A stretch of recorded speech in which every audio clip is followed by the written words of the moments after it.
नमस्कार साथियों, अखिलेश एजुकेशन में आप सबका स्वागत है। मैं आज आप सबको अक्षांश एवं देशांतर रेखा के बारे में बताएंगे। जैसा कि आप सब जानते हैं कि हमारे अखिलेश एजुकेशन जौनपुर चैनल में 12-13 लोग पढ़ाते हैं और सब एक एक टीचर एक एक सब्जेक्ट को पढ़ाते हैं। तो आप सब चाहे जिस टीचर का सब्जेक्ट आपको पसंद हो उसे पढ़ते रहें। तो आइए हम आपको बताना चाहते हैं अक्षांश एवं देशांतर रेखा के बारे में।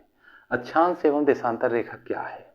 आप जानते हैं हमारी पृथ्वी पर कोई भी काल्पनिक रेखा नहीं खींची गई है। जो भी रेखा खींची गई है ग्लोब के ऊपर है। ग्लोब के ऊपर दर्शाया गया है कि कर्क रेखा है, मकर रेखा है, विषुवत रेखा है, आर्कटिक रेखा है, अंटार्कटिक रेखा है। ये सब सिर्फ ग्लोब के ऊपर दर्शाया गया है। हकीकत में हमारी पृथ्वी के ऊपर कोई भी रेखा नहीं है। आप स्वयं जानते हैं, चाहे कर्क रेखा हो चाहे मकर रेखा हो, हमारी पृथ्वी के ऊपर कोई रेखा नहीं खींची गई है। जैसा कि आप जानते हैं हमारी जो पृथ्वी है, पृथ्वी के ऊपर काल्पनिक तौर पर ग्लोब के ऊपर रेखाएं खींची गई हैं। तो उसी रेखाओं के बारे में हम आपको बताने चल रहे हैं। आप केवल ध्यान से देखते चलिए, क्योंकि ये सब चीज़ अक्षांश रेखा, देशांतर रेखा, ये परीक्षाओं में पूछा जाता है। तो आइए देखते हैं कि ये रेखा कहाँ पर और कैसे है। तो आइए सबसे पहले हम देखना चाहेंगे कि हमारी पृथ्वी यानी कि सौरमंडल का एकमात्र ऐसा ग्रह है जो पृथ्वी कहा जाता है। पृथ्वी पर ही जीवन संभव है। जीव जंतु पशु पक्षी सब चीज इसी पृथ्वी के ऊपर पाए जाते हैं। तो आइए हम देखते हैं, ये नॉर्थ पोल है। ये नॉर्थ पोल यानी कि इसे उत्तरी ध्रुव कहा जाता है। ये साउथ पोल या इसे दक्षिणी ध्रुव कहा जाता है। अब हमारी समस्त पृथ्वी को एक विषुवत रेखा के द्वारा समस्त पृथ्वी को दो भागों में बांट दिया गया है। ये देखिए, यही है वो रेखा। इस रेखा को हम विषुवत रेखा कहते हैं। इस रेखा को हम विषुवत रेखा कहते हैं। इसको हम लिख भी देते हैं विषुवत रेखा कहिए या वृत्त भी कह सकते हैं। वृत्त इसलिए कह सकते हैं कि ये रेखा वृत्त के समान है। यानी कि अगर कोई गेंद लीजिए, अगर इस प्रकार से गेंद है और गेंद के ऊपर अगर आप रेखा खींचेंगे तो चारों तरफ खींचेंगे तो एक वृत्ताकार चित्र हो जाता, वृत्ताकार रेखा हो जाता है। इसीलिए इस रेखा को वृत्त कहा जाता है। तो ये विषुवत रेखा एक वृत्त है। फिर इसके ऊपर यहाँ पर जैसे कि विषुवत रेखा के द्वारा इसे विषुवत रेखा भी कहते हैं और इसे भूमध्य रेखा भी कहते हैं। इसी को भूमध्य रेखा भी कहा जाता है और इसी को जीरो अक्षांश रेखा भी कहा जाता है। इसे जीरो अक्षांश रेखा कहते हैं।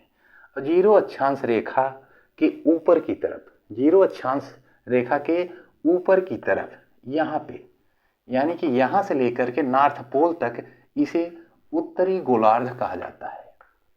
उत्तरी गोलार्ध।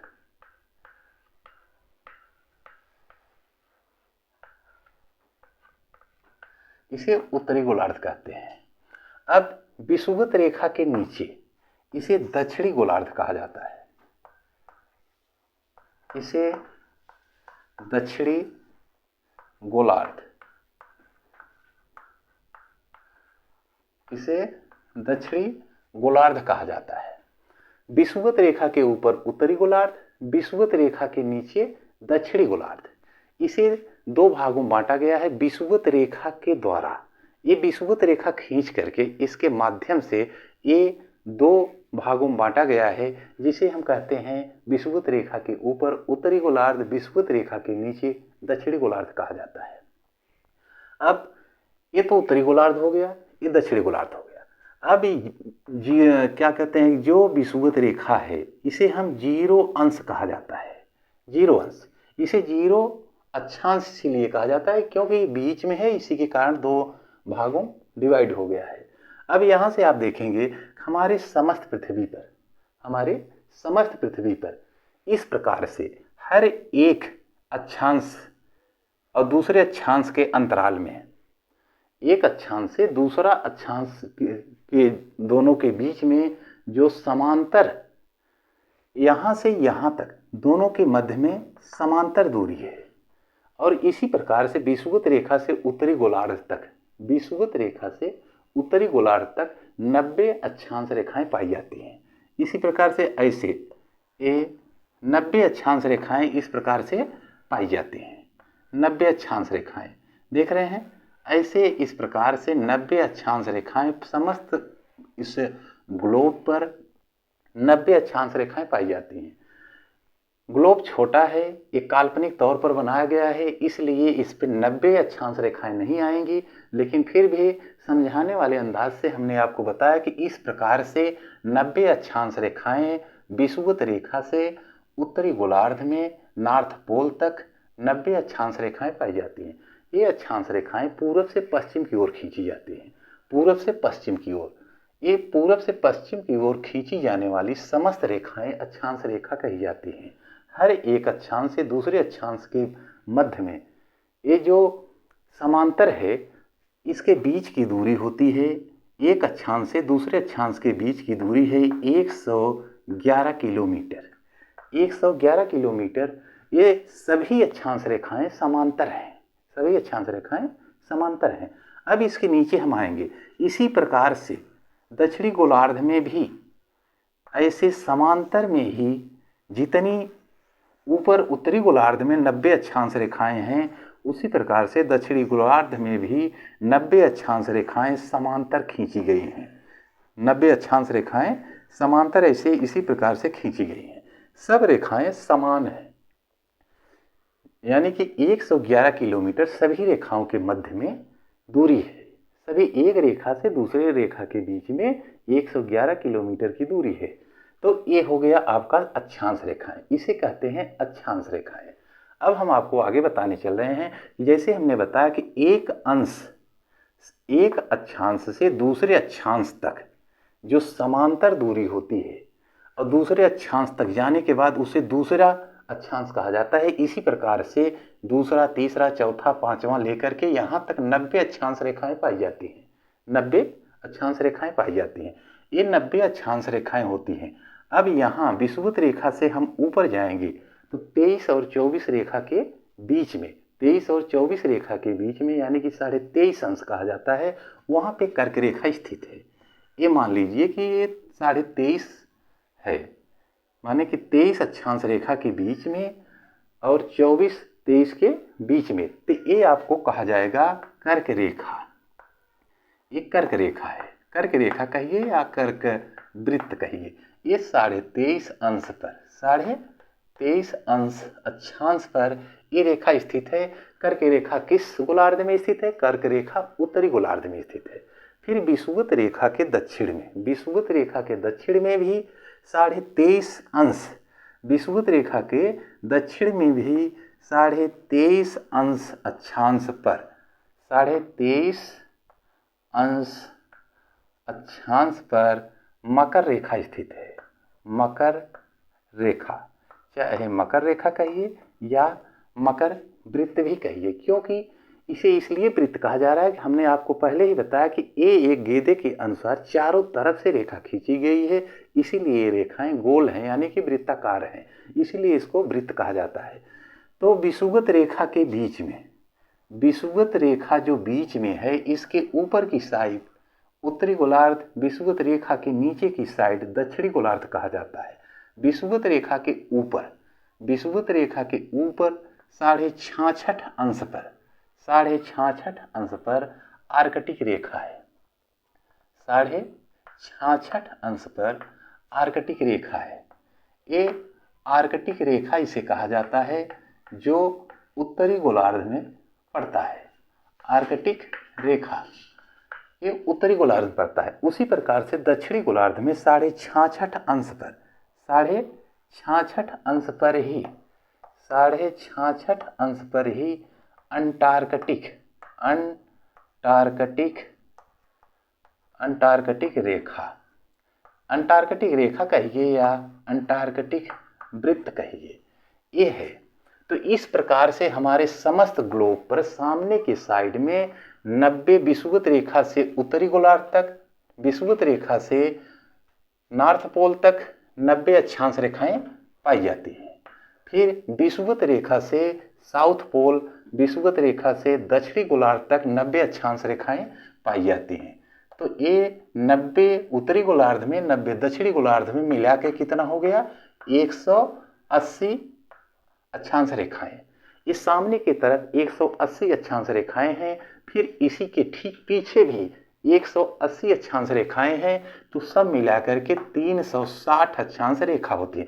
जब 360 अक्षांश रेखाएं होती हैं तब ये रेखाएं वृत्ताकार में हो जाती हैं।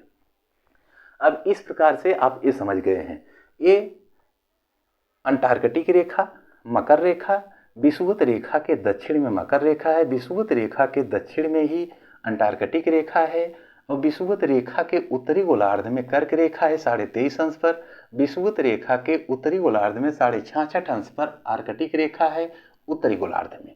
ये हुआ अक्षांश रेखा।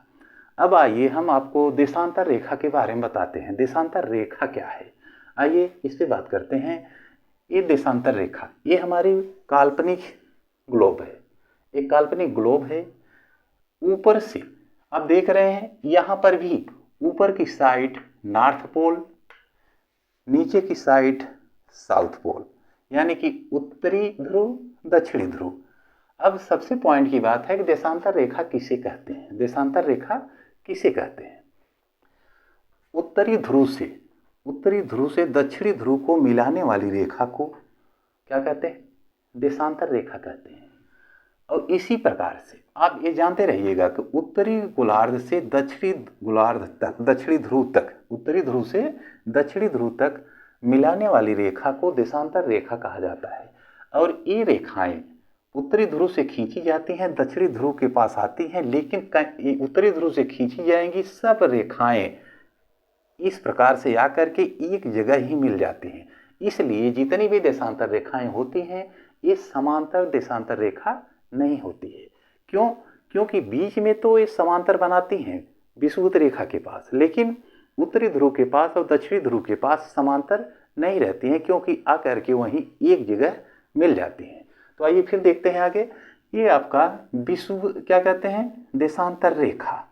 अब ये वाली बीच वाली जो देशांतर रेखा है इसे हम प्रधान देशांतर रेखा के नाम से जानते हैं। प्रधान देशांतर रेखा इस प्रकार से हमारी समस्त पृथ्वी पर ऊपर से उत्तरी ध्रुव से दक्षिणी ध्रुव तक, उत्तरी ध्रुव से दक्षिणी ध्रुव तक, ऐसे ही पूर्वी देशांतर रेखा यानी कि प्रधान देशांतर रेखा के पूरब की ओर, प्रधान देशांतर रेखा के पूरब की ओर इसे पूर्वी देशांतर रेखा कहा जाता है। और इधर पश्चिमी देशांतर रेखा इसे कहा जाता है। ये हो गया आपका बीच वाला, जिसे हम कहते हैं प्रधान देशांतर रेखा। इसे हम क्या कहते हैं? प्रधान देशांतर रेखा, इसे हम प्रधान देशांतर रेखा कहते हैं इसको। अब ये प्रधान देशांतर रेखा क्यों कहा जाता है? प्रधान देशांतर रेखा इसलिए कहा जाता है क्योंकि ये सबसे बड़ी बात तो ये है कि समस्त ग्लोब, यानी कि जो ग्लोब पृथ्वी का प्रतिरूप है, ये समस्त ग्लोब के बीच में उत्तरी ध्रुव से दक्षिणी ध्रुव की ओर मिलाई हुई है। और पूरे विश्व का मानक समय भी इसे माना जाता है। पूरे विश्व के लोग, जितने भी विश्व में देश हैं, सभी देश मिल करके 22 अक्टूबर 1884 ईस्वी को वाशिंगटन डीसी में इसको सब लोग मिल करके इसे प्रधान देशांतर रेखा माना। इसलिए माना गया कि पूरे विश्व का मानक समय यहीं से स्टार्ट होगा, यहीं से हम आगे बढ़ेंगे तो पूरब की साइड जाएंगे, यानी कि ये प्रधान देशांतर रेखा के पूर्वी साइड में जाएंगे तो एक एक घंटा बढ़ता जाएगा। अगर प्रधान देशांतर रेखा के पश्चिम साइड में हम जाएंगे तो एक एक घंटा कम होता जाएगा, एक एक घंटा कम होता जाएगा। ये सब देशांतर रेखा है। आइए हम इस पे बात करेंगे कि ये जो देशांतर रेखाएं खींची गई हैं ये देशांतर रेखाएं जो खींची गई हैं, आप देख रहे हैं कि सब देशांतर रेखाएं ऊपर की तरफ एक जगह सटी हुई हैं, नीचे की तरफ भी एक जगह सटी हुई हैं। बीच में ये केवल विषुवत रेखा के पास ही, केवल विषुवत रेखा के पास ही इनकी दूरी समान है। देशांतर रेखाओं की एक देशांतर रेखा से दूसरे देशांतर रेखा की दूरी केवल विषुवत रेखा के पास ही समान है। यानी कि यहाँ पर विषुवत रेखा पर देशांतर रेखा एक देशांतर से दूसरे देशांतर की दूरी 111 किलोमीटर है, 111 किलोमीटर है। अब इसको देखिए कि ये जो देशांतर रेखा खींची गई है, एक देशांतर से दूसरे देशांतर के बीच की जो दूरी होती है उस दूरी को गोरे नाम से जाना जाता है। एक देशांतर से दूसरे देशांतर के बीच में जो दूरी है उसे गोरे नाम से जाना जाता है। अब एक देशांतर से दूसरे देशांतर के बीच का जो समय होता है, जिसके कारण हम पूरे विश्व में इसी के द्वारा हम समय को नापते हैं, यानी कि समय ज्ञात करते हैं कि कहाँ पे कितने बज रहा है, कितना बज रहा है, किस प्रकार से बज रहा है। तो आइए इसको भी हम बात करते हैं कि कैसे हम पता करते हैं कहाँ पे कितना बज रहा है। तो आइए, बहुत अच्छा चीज़ है। अब यहाँ पे आप देख रहे हैं एक देशांतर दूसरा देशांतर, और आप जैसे जिस प्रकार से इसको आप देखे हैं कि विषुवत रेखा से उत्तरी गोलार्ध तक 90 अक्षांश रेखाएं होती हैं और विषुवत रेखा से दक्षिणी गोलार्ध तक 90 अक्षांश रेखाएं होती हैं। ठीक उसी प्रकार से यहाँ पर भी प्रधान देशांतर रेखा से पूर्वी तक, प्रधान देशांतर रेखा से पूर्वी गोलार्ध, इसे पूर्वी गोलार्ध भी कहा जाता है, इसे पश्चिमी गोलार्ध कहा जाता है। प्रधान देशांतर रेखा से पूर्वी गोलार्ध तक 90 अक्षांश रेखाएं, 90 देशांतर रेखाएं होती हैं। उसी प्रकार से प्रधान देशांतर रेखा से पश्चिमी गोलार्ध तक 90 अक्षांश रेखा, यहाँ पर भी अक्षांश नहीं, सॉरी दोस्तों, 90 देशांतर रेखाएं पाई जाती हैं। अब आइए देखिए हमको समय कैसे ज्ञात करते हैं। समय कैसे ज्ञात करते हैं? एक देशांतर, एक और दूसरा देशांतर, दूसरा देशांतर, एक देशांतर से दूसरे देशांतर के बीच जो जगह बच रहा है उसे गोरे नाम से जाना जाता है। लेकिन एक देशांतर से दूसरे देशांतर को क्रॉस करने में, पृथ्वी को क्रॉस करने में समय कितना लगता है? 4 मिनट। 4 मिनट का समय कैसे लगता है? हमारी पृथ्वी अपने अक्ष पर, आप जानते हैं हमारी पृथ्वी 23.5 अंश अपने अक्ष पे झुकी हुई है, और उस झुके होने के कारण पृथ्वी अपने अक्ष पर ही 1610 किलोमीटर की स्पीड से गति करती है, और एक गति करते हुए 24 घंटे में पृथ्वी अपने अक्ष पर एक चक्कर पूरा लगा लेती है। और स्पीड कितनी है? 1610 किलोमीटर। अब 1610 किलोमीटर की स्पीड से गति कर रही है, और उसी गति के दौरान एक देशांतर को दूसरे देशांतर तक, एक देशांतर को दूसरे देशांतर तक इसको क्रॉस करने में इसको समय कितना लगता है? 4 मिनट। एकदम ध्यान से देखते जाइएगा, एक देशांतर से दूसरे देशांतर को क्रॉस करने में कितना समय लगता है? 4 मिनट। तो इस प्रकार से फिर दूसरे देशांतर को क्रॉस करने में, एक देशांतर से दूसरे देशांतर को क्रॉस करने में यहाँ 4 मिनट लगा, फिर यहाँ भी 4 मिनट लगेगा।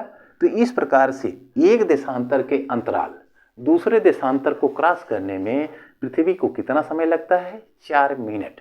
तो आइए आगे बात करते हैं। तो इस प्रकार से ऐसे ही 15 देशांतर रेखाओं को, 4, 8, 2, 10, 11, 12, 13, 14, 15, ऐसे ही 15 देशांतर रेखाओं को क्रॉस करने में पृथ्वी को कितना समय लगेगा? 60 मिनट। क्योंकि हर एक देशांतर के बीच में 4 मिनट का समय लगता है, तो 15 चौका 60, यहाँ पे 60 हुआ, तो 60 मिनट लगता है 15 देशांतर रेखा को क्रॉस करने में। तो आइए, और इसीलिए हमारे ग्लोब पर ये छोटे से रेखा में दर्शाया जाता है, क्योंकि प्रधान देशांतर रेखा से पूर्वी देशांतर रेखा तक ये छोटे से ग्लोब पर यहाँ पे 90 देशांतर रेखा खींचना मुश्किल है। इसीलिए इसको 15 देशांतर रेखा बराबर 1 घंटा, तो 15 देशांतर बराबर 1 घंटा। ये मान लीजिए कि ये 15 देशांतर यहाँ तक है, यहाँ तक 15 देशांतर है। अगर यहाँ से यहाँ तक 15 देशांतर है तो इसके बीच का समय 60 मिनट, यानी कि 1 घंटा। अगर 1 घंटा होता है तो वहाँ 1 बजता है। कितना बजेगा? 1 बजेगा। अब देखिए ये जो प्रधान देशांतर रेखा है इसे ग्रीनविच मीन टाइम भी कहा जाता है। ग्रीनविच मीन टाइम, ग्रीनविच, इसे ग्रीनविच वेधशाला, ग्रीनविच वेधशाला कहा जाता है। क्यों कहा जाता है? इसे इसलिए ग्रीनविच वेधशाला कहा जाता है कि लंदन के पास ग्रीनविच वेधशाला है। उसी वेधशाला के पास से ये हमारी जो प्रधान देशांतर रेखा है ये लंदन के पास ग्रीनविच वेधशाला के पास से गुजरने के कारण इस रेखा को ग्रीनविच देशांतर रेखा भी कहा जाता है। ग्रीनविच देशांतर रेखा या प्रधान देशांतर रेखा। और यहाँ 0 से इसकी गिनती होती है, 0 से गिनती होती है। क्यों होती है 0 से गिनती?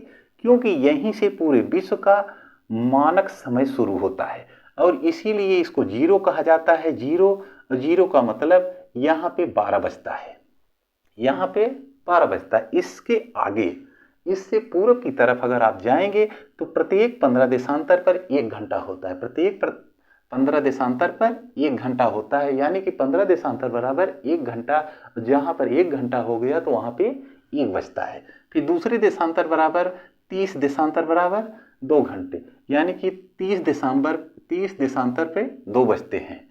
फिर 45 देशांतर पर 3 बजते हैं। फिर 60 देशांतर पे 4 बजते हैं। फिर 75 देशांतर पे 5 बजते हैं। तो इस प्रकार से ऐसे ही प्रधान देशांतर रेखा से पूर्व की तरफ जाने पर प्रत्येक 15 देशांतर पर 1 घंटा बढ़ता जाता है। हम पूर्व की तरफ जाएंगे तब, अगर पश्चिम की तरफ जाएंगे तो प्रत्येक 15 देशांतर पर 1 घंटा कम होता जाएगा, यानी कि 15 देशांतर पर 11 बज जाएगा। फिर 15 देशांतर और कम होगा तो यहाँ पे 10 बज जाएगा। फिर 15 देशांतर और कम होगा तो यहाँ पे 9 बज जाएगा। फिर 15 देशांतर और कम होगा तो यहाँ 8 बज जाएगा। अगर हम प्रधान देशांतर रेखा से पश्चिमी गोलार्ध की तरफ जाते हैं तो ये प्रत्येक 15 देशांतर पर 1 घंटा कम होता जाएगा। और अगर हम पूर्वी देशांतर की तरफ चलेंगे तो प्रत्येक 15 देशांतर बराबर 1 घंटा बढ़ता जाता है। तो ये इस प्रकार से ये देशांतर रेखा है, इसे कहते हैं हम देशांतर रेखा। ये यहीं से हमारे पूरे विश्व का ये मानक समय कहा जाता है। अब आइए देखिए भारत का मानक समय कहाँ पे है। भारत का मानक समय कहाँ पे है? ये जब 0 अक्षांश रेखा, 0 अक्षांश नहीं सॉरी दोस्तों, ये 0 देशांतर रेखा है। 0 देशांतर से आगे हम बढ़ते हैं तो प्रत्येक 15 पर आप जान रहे हैं कि 1 घंटा होता है। तो ये 15 पे 1 घंटा, ये 15 पे 2 घंटा, ये 15 पे 3 घंटा, ये 15 पे 4 घंटा, ये 15 पे 5 घंटा, यहाँ तक 5 घंटा हो गया। यानी कि 15 पचे 75, 15 छक्का 90, यानी कि 75 और 90 के बीच में आपका 82 अंश देशांतर रेखा है। जब 82 अंश देशांतर रेखा यहाँ पे है तो इसका मतलब 82 और 83 देशांतर रेखा के बीच में आपके भारत का मानक समय है, जिसे कहा जाता है 82.5 अंश देशांतर रेखा। अब इस 82.5 जो अंश देशांतर रेखा है, 82.5 डिग्री देशांतर रेखा है, यही भारत का मानक समय है। जो उत्तर प्रदेश के भारत का मानक समय कहाँ पे है? जो इलाहाबाद के नैनी के पास से 5 प्रदेशों के ऊपर से गुजरता हुआ जाता है, जैसे कि उत्तर प्रदेश, मध्य प्रदेश, छत्तीसगढ़, उड़ीसा, आंध्र प्रदेश। ये 5 प्रदेशों के ऊपर से होकर के ये गुजरता है। ठीक, अब जब इस 82.5 अंश पे है, आप देख रहे हैं 82.5 अंश पे भारत का मानक समय है और पूरे विश्व का मानक समय कहाँ पे है? ये प्रधान देशांतर रेखा यानी कि ग्रीनविच मीन टाइम। परीक्षा में ये भी पूछ देता है कि GMT क्या होता है। GMT का मतलब ग्रीनविच मीन टाइम, यानी कि ये पूरे विश्व का मानक समय होता है। ये लंदन के पास जो ग्रीनविच वेधशाला है वहाँ से गुजरता हुआ गया है, इसीलिए उसका नाम ग्रीनविच मीन टाइम रखा गया है। परीक्षा में पूछा जाता है GMT किसे कहते हैं? GMT प्रधान देशांतर रेखा को कहते हैं या तो ग्रीनविच देशांतर रेखा को कहते हैं। फिर आइए देखते हैं ये 82.5 अंश जो भारत का मानक समय कहा गया है। तो 82.5 आप देख रहे हैं, ये 82.5 है। 82.5 आप ये भी देख रहे हैं कि 1 देशांतर बराबर 4 मिनट होता है। 1 देशांतर बराबर 4 मिनट। तो 82.5 देशांतर बराबर कितने होंगे? 82.5 गुणे 4 कर दीजिए। 82.5 गुणे 4 कर देंगे तो आएगा कितना? 5 घंटा 30 मिनट। 5 घंटा 30 मिनट, यानी कि प्रधान देशांतर रेखा से आपका भारत का मानक समय कितना आगे चल रहा है? 5 घंटा 30 मिनट आगे चल रहा है। 5 घंटा 30 मिनट आगे चल रहा है। और इधर पीछे चलते हैं, इधर से आगे चलते हैं। तो ये था देशांतर रेखा और ये था आपका अक्षांश रेखाएं। तो इस प्रकार की जानकारी हमने आपको दिया।